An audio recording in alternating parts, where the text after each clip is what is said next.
Okay, so let's talk about something you use literally every single day, but probably never notice. It's called information architecture, and it's the secret blueprint that makes your favorite apps and websites actually, make sense. I mean, we've all been there, right? You're just trying to find one simple thing, a return policy, a contact number, whatever, and you find yourself clicking around in circles, getting more and more frustrated. It's like you've been dropped into a maze with no map. And that feeling? That's the confusing, broken journey.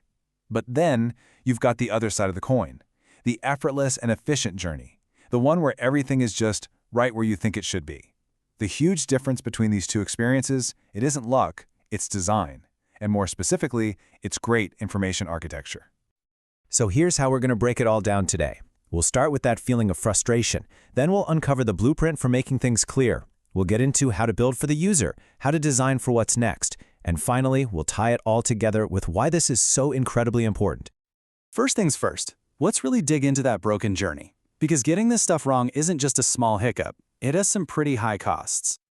You see, when a website or an app is just poorly organized, it's a domino effect. It immediately leads to confusion. You're forced to take all these extra unnecessary steps, and that just torpedoes the usability of the whole thing. And the result? Well, user satisfaction absolutely plummets. Honestly, it's the quickest way to get someone to give up and never come back. Okay, but enough about the chaos. There is a solution. So let's bring out the hero of this story, the blueprint for clarity itself.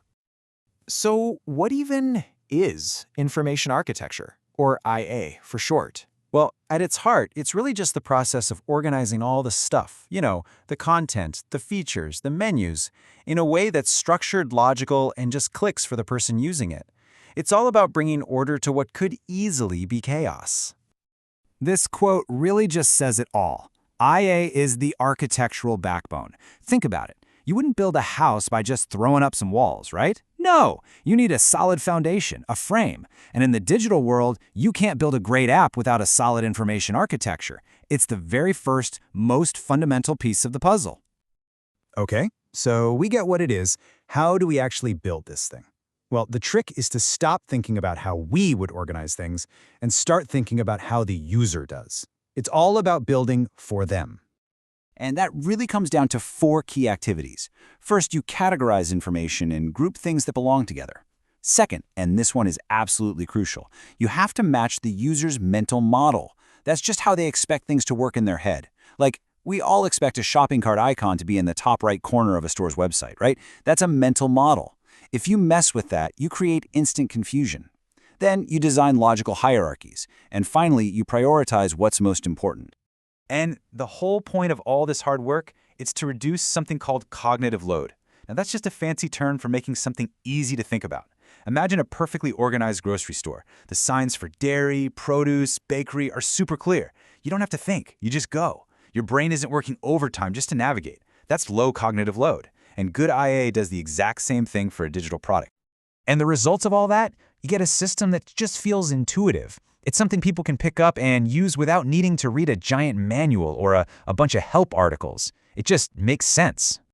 But the benefits don't just stop there. Having a strong IA is also about designing for the future. It's about thinking ahead. A really solid information architecture makes a product scalable. And that just means down the road, when you want to add new features or whole new sections, you can actually do it without having to tear the whole thing down and start over.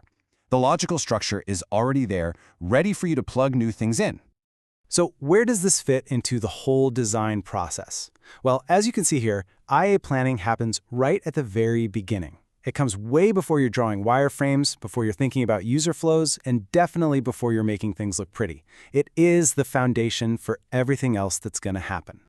And getting this right from the jump is a huge act of foresight.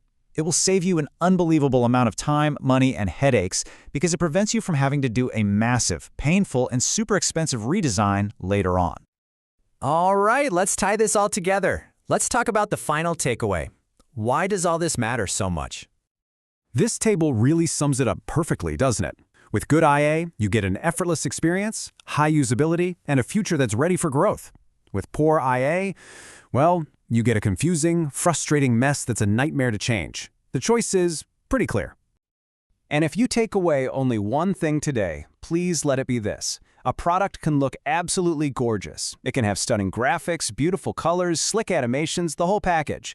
But if users can't find what they're looking for, if the structure underneath it all is a total mess, that beautiful design is a failure. Structure always, always comes before style. So I'll leave you with this question to chew on. Think about your absolute favorite app, the one that's just a joy to use. The next time you open it, pause for a second. Think about its structure. Why is it so easy? What's that invisible blueprint holding the whole thing together? Because that, right there, is the power of great information architecture.